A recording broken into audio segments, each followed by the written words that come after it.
I was in a form of BBA Kwaba Sujaman Scafi so and a Sujaman TV so Bomodina subscribe to channel no like video no mami na share Sadebeya Unebi Unsun Sabeka video ni bi nyina me adiabo. Yes, na me bon kai say upese utwa game a mfa ba bia so beba Sujaman.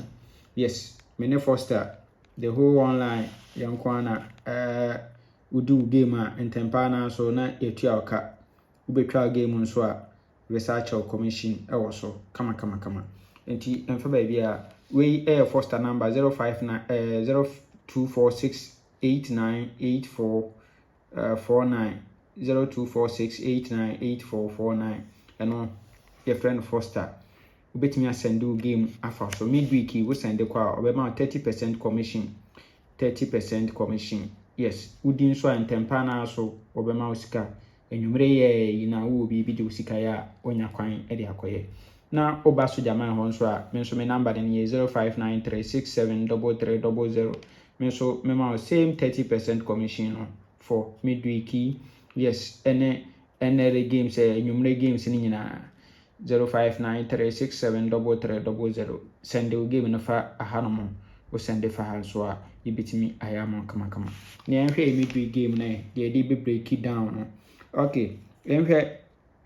setup here transfer from Lucky Tuesday to midweek event number 805 year 2023. Okay, 2023 me so ato 54 ho 1 2 3 no abeto 6 we are pen over my 16 16 we are 89 machine we are 89 no enabler na 65 equity machine we are on my 40 no 53 enko 53 enko machine. Good, into we dia osi emfa event enkodi yemfa event enkodi na setup we no me pese yi 186329 as best 3 na etwagum ewo so pa 186329 etwagum ho me ho say 18 no we repeat we obekọ biem for the third time into 18 1 to 90 at the event no so ye di twa 18 de anya mfentwa na ne kanta no 63 2 dialect ewo so into black current ne yanko current no okay into ba current na say no abehihye no ewa ha say eno abehihye no ewa ha enti aha say oba event number 1109 a me ho so 254 wo ho 1 2 3 no abeto 6 no asave 89 we are 89 no. Oh, okay, into oba ha 54 1 2 3 no abeto 6 we are 16 no asave 89. Good, enti 1 2 3 no abeto 6 we are 16 no asave 89 we are 89 no yenyinemla. Good, yenyinemla nti etimi 89 ne ba dia na ne yemfa 65 enko machine 89 no the 65 enko machine 4 box position we are meto 40 no save 53 nti we dia osi emfa event enkodi yemfa event no enkodi kama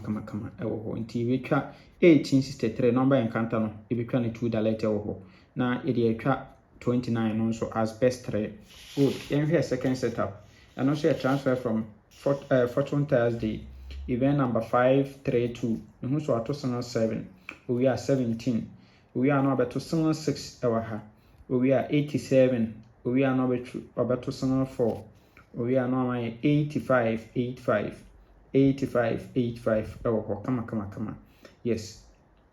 to be 40 no and also about na aha no mode amai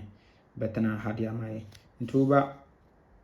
following week down bon say 29 no da ha 6 na da ha ubeba ha no na 29 6 na ne mienu nso guwini ewa ha it wa sheda na wadane abegu ha no mo ede ebre ye ni so ewo ho wa sheda na ode abegu ho ede ebre ye ni so. Good, nti ha say no me pese epeke saaba we 5424 ewo winning side ha 5424 winning side ha no ema me pese epeke ewo ho eno no. Yes, 5424 yes, and also oba current na saying no abehihye no be dey amai nti by event number 1109 also to 7 we are no the 17 abeshase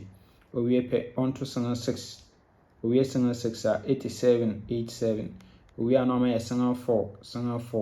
we are no 85 good nti we dia ono so se yemfa event nkodi good nti these two event no ye kambo ma see na eba benya for the full game no say ene eba benya nti ye fa event ni mienu ani ebe ye best 5 ebe fa 18 63 29 no best 3 ewo so near the 24 54 no aka ho nti eno ye gini best 3 wa ha no nti ebe ko for 18 63 2 dalet ni akọ for 18 free banker aho de wo ho a obetimi de atom against 1 to 90 ebeto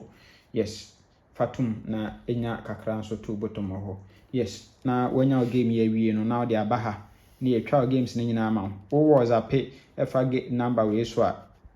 ye friend Foster so wokọ men se wonye se adwuma no nti se wokọ